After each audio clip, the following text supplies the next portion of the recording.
শেখ হাসিনা আমাদেরকে যথার্থ টার্গেটটা করেছিল, সেই টার্গেটের মূল লক্ষ্য ছিলাম আমরা। গণভোটের প্রতি সমর্থন না জানিয়ে জুলাই সনদকে যদি আজকে ইগনোর করা হয়, তাহলে আমাদেরকে কিন্তু আবার সেই গুম খুনের আয়নাঘরের দিকে আমাদেরকে ধাবিত করা হবে। গণভোটের প্রতি সমর্থন না জানিয়ে জুলাই সনদকে যদি আজকে ইগনোর করা হয়, তাহলে আমাদেরকে কিন্তু আবার সেই গুম খুনের আয়নাঘরের দিকে আমাদেরকে ধাবিত করা হবে। যদি সংবিধানই আমাদের রক্ষা করতে পারত, তাহলে সংবিধান আমাদেরকে বলে দিত যে আমাদের সেদিন বালু ট্রাক সরানোর ক্ষেত্রে সংবিধানের পৃষ্ঠা আমাদেরকে খুঁজতে হতো।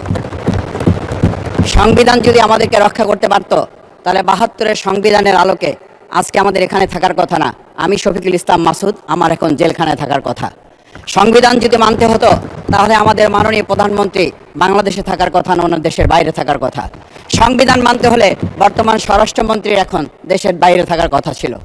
সংবিধান মানতে হলে যে বাচ্চাদেরকে আজকে এখানে শিক্ষা দেওয়া হচ্ছে, দীক্ষা দেওয়া হচ্ছে, কিংবা তাদেরকে কোনো কোনো ক্ষেত্রে জাসদের সাথে তুলনা করা হচ্ছে, সেই বাচ্চাদের নিয়েই আমরা এই সরকার দলের লোকদেরকে, সরকার দলের সম্মানিত নেতৃবৃন্দকে আমরা চোখের পানিও ফেলতে দেখেছি। আবার কাউকে কাউকে কথা বলতেও শুনেছি যে এই সমস্ত বাচ্চাদের, আমরা তাদের শিক্ষার্থীদের আন্দোলনের সাথে আমাদের কোনো সম্পর্ক ছিল না। আমরা খুব লজ্জিত হই মাননীয় স্পিকার, আমাদের এই বর্তমান সময়ে আমরা যদি এটা খেয়াল করি যে আমাদের বাংলাদেশের এই বর্তমান প্রেক্ষাপটটা নতুন করে এখন যে গণভোটের যে আজকে ন্যায্যতা অন্যায্যতা, সাংবিধানিক পৃষ্ঠা, লাইন, অক্ষর, দাড়িকমা আমাদেরকে শেখানোর চেষ্টা করা হচ্ছে, যদি সেটা হতো তাহলে বাংলাদেশ জাতীয়তাবাদী দলের সম্মানিত মহাসচিব তিনি কয়েক হাজার পুলিশের বেষ্টনীর মাঝখানে একা একটা মোবাইল নিয়ে তাকে আমরা দাঁড়িয়ে থাকতে দেখেছি, তখন সংবিধান আমাদেরকে রক্ষা করতে পারে নাই।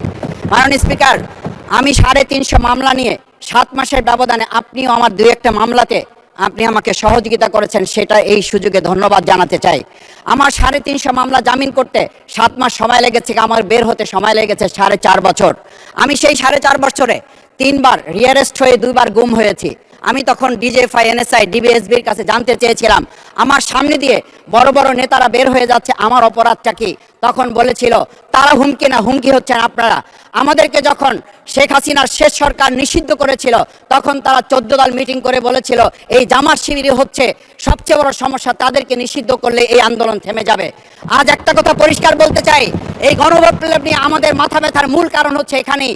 শেখ হাসিনা আমাদেরকে যথার্থ টার্গেটটা করেছিল, সেই টার্গেটের মূল লক্ষ্য ছিলাম আমরা। আমাদেরকে বলা হয়েছিল একটা গুলি করলে একটা সরে বাকিগুলো লড়ে না, সেই লড়ে না লোকগুলো ছিলাম আমরা মাননীয় স্পিকার, যার কারণে আমাদেরকে তারা ভয় পায়। আমরা এখন বর্তমান সময় ভিডিও দেখতে পাই যে শেখ হাসিনা বাইরে থেকে বলেছিল আমরা এই দলকে ভোট দিতে বললাম, আর সেই দল আমাদের সাথে আবার বিশ্বাসঘাতকতা করেছে। আমরা সেই শেখ হাসিনার বক্তব্য শোনার পর আমরা কাউকে আজকে এখানে বলতে শুনে নাই শেখ হাসিনার ওই বক্তব্য সঠিক নয়। এই মানুষ প্রতারিত হয়েছে, বেইমানি করা হয়েছে। আবার যদি গণভোট, জুলাই সনদ নিয়ে এই জাতির সাথে প্রতারণা করা হয়, তাহলে মূল্য দিতে হবে শুধু নয়, আবার আমাদেরকে 17 বছরের সেই জেল জুলুম, নিপীড়ন, গুম খুনের জায়গায় আমাদেরকে ফিরে যেতে হবে। আমি মনে করি পরিষ্কার বক্তব্য, গণভোটের প্রতি সমর্থন না জানিয়ে জুলাই সনদকে যদি আজকে ইগনোর করা হয়, তাহলে আমাদেরকে কিন্তু আবার সেই গুম খুনের আয়নাঘরের দিকে আমাদেরকে ধাবিত করা হবে। আমি মনে করি গণভোটের বিরোধিতা করার অর্থ হচ্ছে আমরা আয়নাঘরকে সমর্থন করতে চাই। গণভোটের বিরোধিতা করা মানে হচ্ছে 70% মানুষকে আমরা অন্যায্যভাবে তাদেরকে আবার ধিক্কার জানাতে চাই। আমি এখানে স্পষ্ট বলতে চাই, আপনারা যেমন 51% সমর্থন নিয়েছেন, 70% প্রায় জনগণ কিন্তু গণবিপ্লবের, গণভোটের পক্ষে তারা রায় দিয়েছে।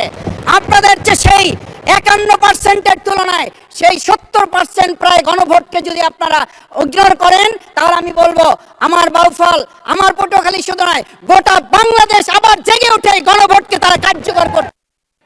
ধন্যবাদ, আপনি 1 মিনিট পেয়েছেন। স্পিকার, আমি পরিষ্কার এইটার কথাটা এই জন্য বলছি, আজকে সংবিধানের লাইন ধরে ধরে যদি আমাদেরকে এই কথা জানতে হতো, তাহলে আমাদের নেতৃবৃন্দকে ফাঁসির মঞ্চে যেতে হতো না।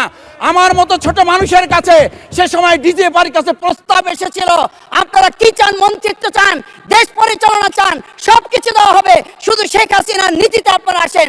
সেই নীতি তো ছিল 72-এর সংবিধান, সেই নীতি নিয়ে আজকে কেন এখানে এত কথা বলা হচ্ছে? আমরা পরিষ্কার জানি, আমরা যদি সেই 72-এর সংবিধানকে ভালোবাসি, তাহলে এখানকার নেতৃবৃন্দ এবং মরহুমা বেগম খালেদা জিয়া নিজে বলেছিল আমরা সুযোগ পেলে এই সংবিধানকে আমরা ছুঁড়ে ফেলে দেব।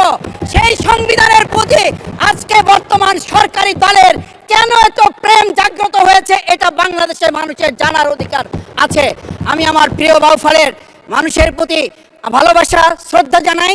যেই বাউফলবাসী আমার দাবি আদায়ের জন্য, আমার এলাকার মানুষের অধিকার আদায়ের জন্য এখানে দিয়েছে, আমি সেই অধিকার